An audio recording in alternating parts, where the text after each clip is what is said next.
Welcome back to my channel ma'am girls. So ఈరోజు recipe ఏంటంటే milk pudding bytes. చాలా సింపుల్గా తయారైపోతాయి. ఇంగ్రీడియంట్స్ అయితే మన ఇంట్లో ఉండేవి. ఇప్పుడైతే ప్రిపరేషన్లోకి వెళ్ళిపోదాం. దానికోసం ముందుగా ఒక బౌల్లో మిల్క్ అయితే తీసుకోవాలి. ఇంకా పాలు తీసుకున్న తర్వాత కొంచెం గోరువెచ్చగా అయ్యేదాకా ఈ విధంగా మరగబెట్టుకోవాలి. చూసారు కదా, ఈ విధంగా మరుగుతున్నప్పుడు ఇందులో ఒక 2 టేబుల్ స్పూన్ షుగర్ అయితే యాడ్ చేసుకోవాలి. అలాగే ఒక 2 ఇలాచీ కూడా యాడ్ చేసుకోవాలి.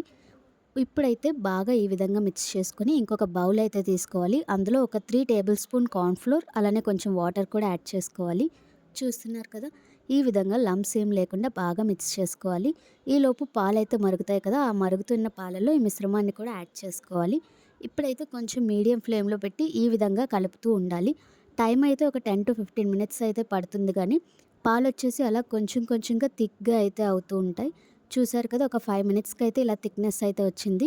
ఇంకొక 10 మినిట్స్ తర్వాత చూసారు కదా, మనకి బాదాం మిల్క్ తాగే టెక్స్చర్ అయితే వస్తుంది కదా, సేమ్ అలానే అయ్యింది. ఇంకొక 5 మినిట్స్ పాటు ఇలానే చేసుకోవాలి. ఈలోపు ఇంకొక గిన్నెలో అయితే కొంచెం ఆయిల్ అయితే రాసుకోవాలి. ఇంకా అడుగున ఈ విధంగా డెకరేషన్ కోసం కొంచెం క్యాష్యూ అయితే యాడ్ చేశాను. ఇంకా మన మిల్క్ వచ్చేసి చూసారు కదా, ఈ విధంగా కొంచెం థిక్‌గా అయితే అయిపోయింది కదా. ఇప్పుడు ఈ మిల్క్‌ని అయితే మనం ఇందాక బౌల్‌లో అయితే రెడీ చేసుకున్నాం కదా క్యాష్యూస్, దానిపైన అయితే యాడ్ చేసుకోవాలి. ఇంకా పైన కూడా కొంచెం డెకరేషన్ కింద క్యాష్యూ అయితే యాడ్ చేసుకున్నాను. ఇప్పుడైతే దీన్ని ఫ్రిడ్జ్‌లో ఒక 2 అవర్స్ పాటు పెట్టుకోవాలి. చూసారు కదా, ఈ విధంగా 2 అవర్స్ తర్వాత బాగా ఒక పుడింగ్‌లా తయారవుతుంది. ఇంకా దీన్నైతే చిన్న చిన్న పీసెస్‌గా మనకు నచ్చిన స్టైల్‌లో కట్ చేసుకోవాలి. దానికోసం ముందుగా ఫస్ట్ అయితే ఒక ప్లేట్ అయితే తీసుకోవాలి. ఆ ప్లేట్‌లో కొంచెం ఈ విధంగా 2 టేబుల్ స్పూన్ పాల పౌడర్ అయితే వేసుకోవాలి.